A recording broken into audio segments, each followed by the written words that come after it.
بسم اللہ الرحمن الرحیم۔ آج کی نشست میں قرآن پاک کے 9ویں پارے کا خلاصہ بیان کیا جائے گا۔ 8ویں پارے کے آخر میں حضرت شعیب علیہ السلام اور ان کی قوم کا تذکرہ چل رہا تھا، تو اس 9ویں پارے کے آغاز میں بھی اللہ رب العزت نے اسی جو واقعہ اور قصہ تھا اس کا بقیہ حصہ بیان فرمایا ہے۔ پھر اللہ رب العزت نے اس سورت کے اس پارے 10 رکوع یعنی تیسرے رکوع سے لے کر 12ویں رکوع تک اللہ رب العزت نے تفصیل کے ساتھ حضرت موسیٰ علیہ السلام کا تذکرہ فرمایا ہے۔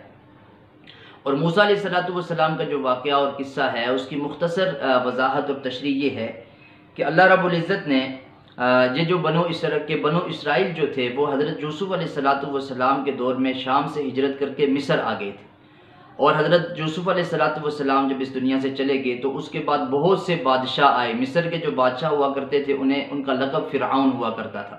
تو بہت سے بادشاہ آئے جنہوں نے حضرت موسیٰ علیہ السلام کی جو قوم تھی بنو اسرائیل ان پر ظلم و ستم کیے، اور ان میں جو سب سے ظالم بادشاہ تھا وہ حضرت موسیٰ علیہ السلام کے دور کا فرعون تھا، جس کا نام ولید بن مصعب بن ریان لکھا ہے کہ وہ جو بادشاہ تھا اس نے خدائی کا دعویٰ کر رکھا تھا اور جو بنو اسرائیل تھے ان کو اپنا غلام بنا رکھا تھا۔ تو اللہ رب العزت نے حضرت موسیٰ علیہ السلام کو ان میں نبی اور پیغمبر رسول بنا کر بھیجا، اور موسیٰ علیہ السلام نے ان فرعون کو اور اس کے حواریوں کو توحید کی دعوت دی اور اللہ رب العزت کی ذات کی طرف بلایا۔ تو اس نے حضرت موسیٰ علیہ السلام سے دلیل مانگی، معجزہ مانگا کہ اگر آپ نبی رسول اور پیغمبر ہیں تو کوئی معجزہ دکھائیں۔ تو حضرت موسیٰ علیہ السلام کے 2 بڑے مشہور معجزات تھے، ایک عصا کا معجزہ اور دوسرا ید بیضا۔ عصا کا مطلب یہ ہے کہ ان کی ایک لاٹھی تھی کہ جب وہ اس کو زمین پر پھینکتے تھے تو وہ ایک بہت بڑے سانپ اور اژدہے کی شکل اختیار کر لیتی تھی، اور دوسرا ید بیضا یعنی چمکدار ہاتھ، وہ اپنے ہاتھ کو بغل میں ڈال کر نکالتے تھے تو وہ سورج کی طرح چمکنا شروع ہو جاتا تھا۔ تو انہوں نے یہ دونوں معجزات دکھائے تو فرعون نے کہا کہ یہ تو جادوگری ہے اور جادوگر ہیں آپ، اور جادوگری کی وجہ سے آپ نے یہ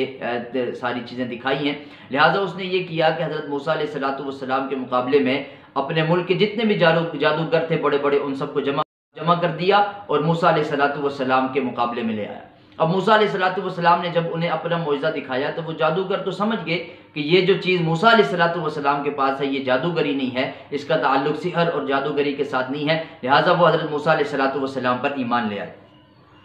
اب حضرت موسیٰ علیہ السلام کی مسلسل نافرمانی اور سرکشی کرنے کی وجہ سے اللہ رب العزت نے یہ جو فرعونی تھے ان کو مختلف عذابات سے دوچار کیا، جن کا اللہ رب العزت نے یہاں پر تذکرہ فرمایا۔ ان میں سے پہلا عذاب طوفان کی شکل میں آیا کہ جس طوفان کی وجہ سے ان کی ساری فصلیں تباہ ہو گئیں اور وہ سب کی سب خراب ہو گئیں۔ پھر ٹڈیوں کا عذاب آیا، یہ جو ٹڈی دل ہیں اس کی صورت میں اللہ نے عذاب بھیجا کہ جنہوں نے ان کی فصلوں اور درختوں کے پتوں تک کو بھی کھا کر ختم کر دیا۔ پھر تیسرا عذاب چیچڑیوں کا عذاب آیا کہ جو غلہ انہوں نے ذخیرہ اندوزی کر کے رکھا ہوا تھا اس سارے کے سارے غلے کو ان چیچڑیوں نے خراب کر دیا اور ان کا سارا غلہ ضائع ہو گیا۔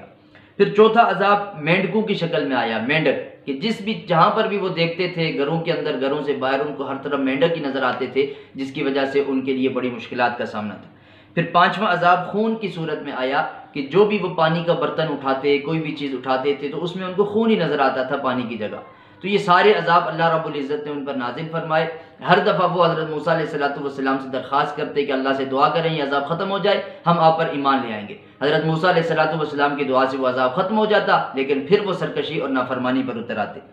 اور اس کے بعد اللہ رب العزت نے فرعون کو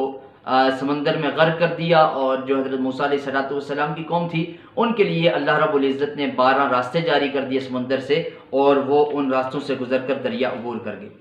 لیکن اب جب فرعون کے ظلم و ستم سے نجات حاصل ہو گئی تو یہ جو بنو اسرائیل تھے انہوں نے بھی اللہ رب العزت کی نافرمانیاں شروع کر دی اور سرکشیوں پر اتر آئے، اور تورات کے احکامات کو ماننے سے انکار کر دیا، بچڑے کو اپنا معبود بنا لیا اور جہاد سے انکار کر دیا۔ اور خصوصیت کے ساتھ جہاں اللہ نے ذکر فرمایا کہ ہفتے کے دن اللہ رب العزت نے انہیں مچھلیوں کا شکار کرنے سے منع کیا تھا، تو انہوں نے ہفتے کے دن ہی ہیلے بہانے سے مچھلیوں کا شکار کرنا شروع کر دیا، جس پر اللہ رب العزت کی طرف سے ان پر عذاب نازل ہوا اور ان کو اللہ رب العزت نے بندر اور خنزیر بنا دیا اور ان کی اللہ رب العزت نے شکل مسخ فرما دی۔ تو یہ ساری تفصیل تقریباً 10 رکوع میں اللہ رب العزت نے حضرت موسیٰ علیہ السلام اور ان کی قوم سے متعلق ذکر فرمائی ہے۔ پھر اس سورہ مبارکہ کے آغاز میں قرآن پاک کی عظمت بیان ہوئی تھی، تو اس سورت کے اختتام پر بھی اللہ رب العزت نے قرآن پاک کا ذکر فرمایا کہ وَإِذَا قُرِئَ الْقُرْآنُ فَاسْتَمِعُوا لَهُ وَأَنصِتُوا لَعَلَّكُمْ تُرْحَمُونَ کہ جب قرآن پڑھا جائے تو اس کو خاموشی سے سنو اور اس قرآن پڑھنے کے دوران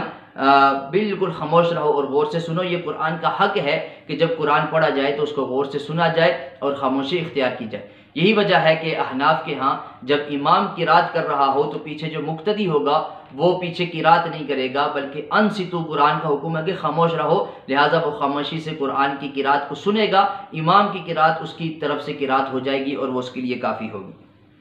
پھر اس کے بعد سورہ انفال کا آغاز ہوتا ہے۔ انفال مال غنیمت کو کہتے ہیں، اور اس سورہ مبارکہ کے بالکل آغاز ہی میں پہلی آیت میں انفال کا لفظ ذکر ہوا ہے، تو اسی مناسبت سے اس سورہ مبارکہ کا نام سورہ انفال ہے۔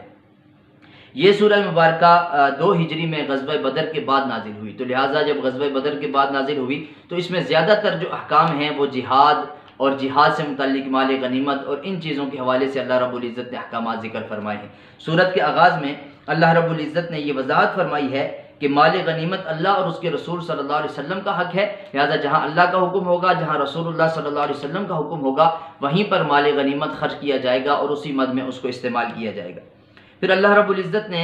کامل مومنین کی 5 صفات ذکر فرمائی ہیں، اور ان میں سے پہلی صفت ذکر فرمائی اذا ذکر اللہ وجلت قلوبہم، کہ جو مومن ہیں ان کے سامنے جب اللہ کا ذکر کیا جاتا ہے تو ان کے دل میں اللہ کا خوف اور خشیت پیدا ہو جاتی ہے۔ وَإِذَا تُلِيَتْ عَلَيْهِمْ آيَاتُهُ زَادَتْهُمْ إِيمَانًا، جب ان کے سامنے اللہ کے قرآن کی آیات کی تلاوت کی جاتی ہے تو ان کا ایمان مزید بڑھ جاتا ہے، ان کا ایمان مزید پختہ ہو جاتا ہے۔ وَعَلَىٰ رَبِّهِمْ يَتَوَكَّلُونَ، تیسری صفت یہ ذکر فرمائی کہ وہ اپنے رب پر کامل بھروسہ اور یقین رکھتے ہیں۔ چوتھی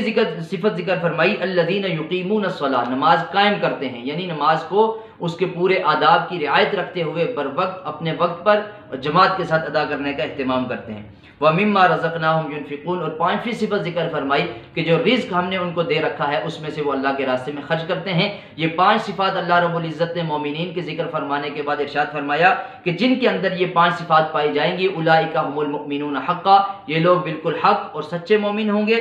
اور لہم درجات عند ربہم، ان کے لیے ان کے رب کے ہاں بڑے رب العزت نے درجات اور مراتب رکھے ہیں۔ وَمَغْفِرَةٌ وَرِزْقٌ کریم، اللہ رب العزت نے ان کے لیے مغفرت کا وعدہ کر رکھا ہے، اور رزق کریم اور پاکیزہ اور عمدہ روزی کا اللہ رب العزت نے ان سے وعدہ کر رکھا ہے۔ اور ان 5 صفات کے ذکر کے ساتھ اس پارہ نمبر 9 کا اختتام ہوتا ہے۔ سورہ انفال کا جو بقیہ حصہ ہے وہ پارہ نمبر 10 کے اندر ہے، جو انشاءاللہ العزیز کل کی نشست میں بیان کیا جائے گا۔ اللہ رب العزت سے دعا ہے کہ جو کچھ کہا گیا سنا گیا اللہ رب العزت ہم سب کو اس پر عمل پیرا ہونے کی توفیق عطا فرمائے۔ وآخر دعوانا ان الحمد للہ رب العالمین۔